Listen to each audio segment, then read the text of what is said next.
except for the crewmates that I love that are up here, it makes me just feel that Earth is protecting us, and we should do all that we can to protect it. It's very special. Over.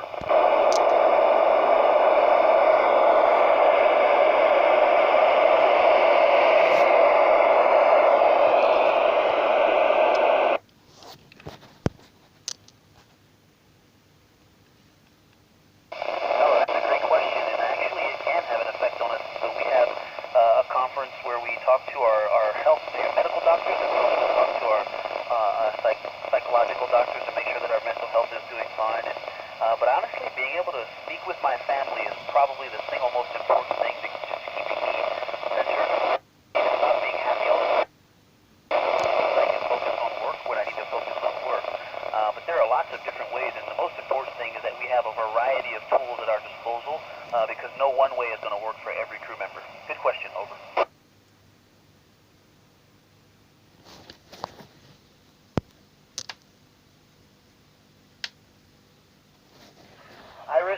I would say the hardest is an actual informal requirement that you spend so much time away from your loved ones, your family and friends. That's the hardest. But in terms of the hard brass tacks objectives and training that we do, the toughest thing for me was getting to the level of Russian language proficiency that is required to fly on the space station. I've heard it's the equivalent of taking 4 years of Russian in college and then doing a study abroad for one term. And we usually get to that point in about 2 years. So it was pretty challenging academically. Over.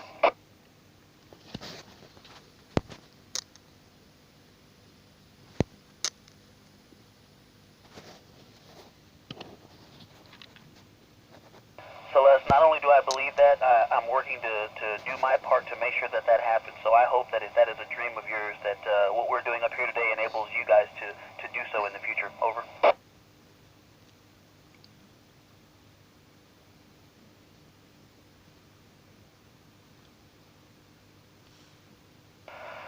When I was young, I saw a space shuttle launch on television, and that was the beginning of it. And then later, as a professional, I was a pilot going through test pilot school, and I saw one of our few female shuttle commanders, Pam Melroy, who has recently been nominated actually to be our deputy administrator. She was giving a talk at a conference that I went to, and listening to her talk about the amazing technical and operational accomplishments of her crew really had me smitten. But the thing that I remember the most was the way she talked about her crewmates and how much she respected them. And that really is when I decided to apply, and I wound up applying twice to become an astronaut. Over.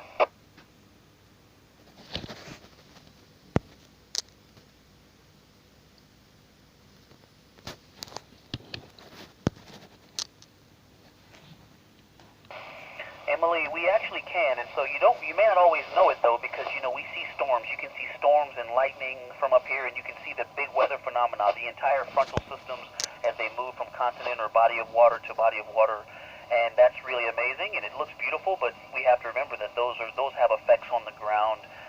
But also, what we can see the most clear, I believe, is the change in water level. So you can see how the coastlines of lakes and oceans changes, and that is probably the most drastic effect. And this is actually a great vantage point. Low Earth orbit is a great vantage point to see those because we go over those spaces so often.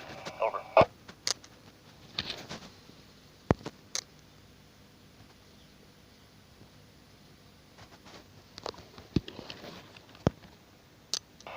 Mila, the most important skill for an astronaut to master, in my opinion, is adaptability or flexibility. And I think that's challenging because we have to learn lots of skills, and you have to be really good at lots of different things. And in that process, I think it's natural to want to control things, but a very important aspect of being flexible and adaptable is letting go of a little bit of control, knowing you can't always control things, but then using all those skills and training that you have to be able to adapt when the time is right.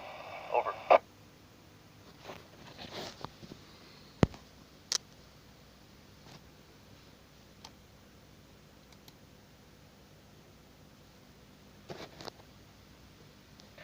That's a great question, Marley, and I'm going to kind of change it around on you and tell you that I hope I would never have to. One of my goals with this is to share it with as many people as I can, like what we're doing right now, so that if those things were at risk, I would obviously be able to go and talk about the great benefits of investing in space exploration and how every dollar that we spend turns into $3 to $5 of economic activity. But really, the most important thing that I can do is inspire young people like you to grow up into adults who remember that for the rest of their lives, so that when those things do come, that you would also feel the need to say the same thing. That, to me, is much more important than anything I could ever say. Over.